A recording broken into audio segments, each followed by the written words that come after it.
Hi again, everybody. I hope you've had a good week. It's Thursday. We're almost to the end of the work week for those of us that are still out there working for a living. And this is an odd day for me that begins an odd time for about the next 12, 15 days. It's nothing serious. It's nothing bad. But as you saw from the title of the video, I have 2 anniversaries to celebrate. They're coming up almost back to back. The first one is today.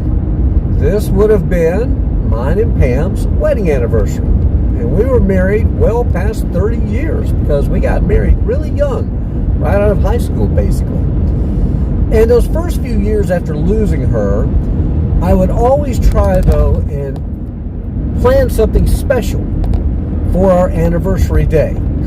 Because I learned quick on, if you've actually checked out my book, the Year One in Grief book, I talk a lot about not avoiding special dates, but trying to make them something special. Make them celebratory. And have even other people involved and make it fun, and kind of a fun way to, remember the one that we lost. And on our anniversary, I did several different things those first 3 or 4 years, ranging from where I treated a bunch of people to gift certificates at a local restaurant. Now I wasn't there to hand them out, anything like that, but I bought, I think it was 10 or 15 anniversary cards. I put a little thing in there about me and Pam and had a picture of us, and then there was a gift card that they could use towards the purchase of dinner in the restaurant. Now, the last time I did anything, though, would have been 2 years ago now. And what I did was I went to a 52 Seasons restaurant and had a nice dinner. That was one of our favorite restaurants, and there was one in Phoenix. And now Nicole and I, that's one of our favorite restaurants we enjoy going to as well. And while I was there, I treated a couple of tables to bottles of champagne. And we all had a nice toast. And so I didn't dread the anniversaries. I looked forward to them.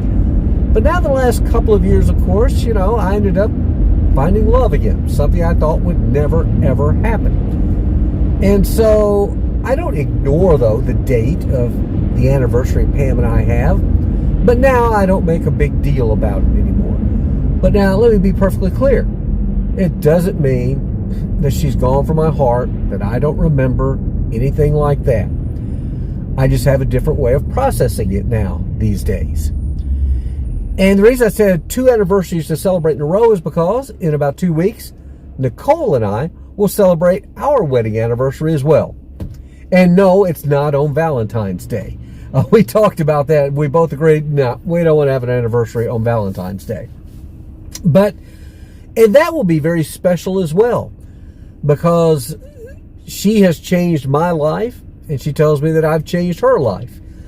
Basically, we were at a stage where we both had gone through a lot of things, and we just were kind of broken people.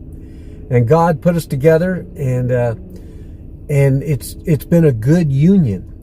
And so I guess what I'm saying is I'm looking forward to celebrating another anniversary in a couple of weeks. And it will be a joyous occasion. Now, Nicole, though, she's very practical. She doesn't like me to make a big deal about special dates and things like that, because it's just not in her culture. But I'll still come up with something pretty good. And no, I'm not going to share it with you and you right now. This will be between me and Nicole. There's some things we don't put out there on social media for everybody to look at. But that was kind of my big news of the day. This celebrating 2 anniversaries within a 2-week period. It's odd because the way, me having an anniversary when it was with Pam in January, that meant, boy, we were hit with Thanksgiving. Then we had Christmas. Then we had anniversary. Then we had Valentine's Day. And I'm thinking, well, Nicole and I did the same darn thing. Everything's just stacked up. And then we get into birthdays and things like that. So that's just kind of my thoughts. So if you're, and I know it's hard, those of you who are in the early stages of grief, it's really tough times. And the best advice I can give you, though, is try not to avoid those special dates. Just try and make them something special. and I know a lot of you do. The one anniversary type date of something that happened, though, the one that I do avoid, and I just don't like to think about it because it was the darkest day, is the anniversary date of when Pam was called to heaven. And I've done videos on that, and I've talked about it ad nauseum. That's just one of those dates that I don't need people to remind me about it. I don't need to remind myself about it. While it was a glorious day for her, getting to go to heaven, it was probably my worst day. So that's the one day that I do avoid. So that's about it. A short and sweet message. I don't know if it helped you, but just thought I would share it with you, okay? I'm headed now to the coffee shop. I got more work to do. Yeah, still working for a living and enjoying it. And Nicole's at work now, too. So we're both pretty doggone busy these days. But I'll keep trying to crank out some videos for you.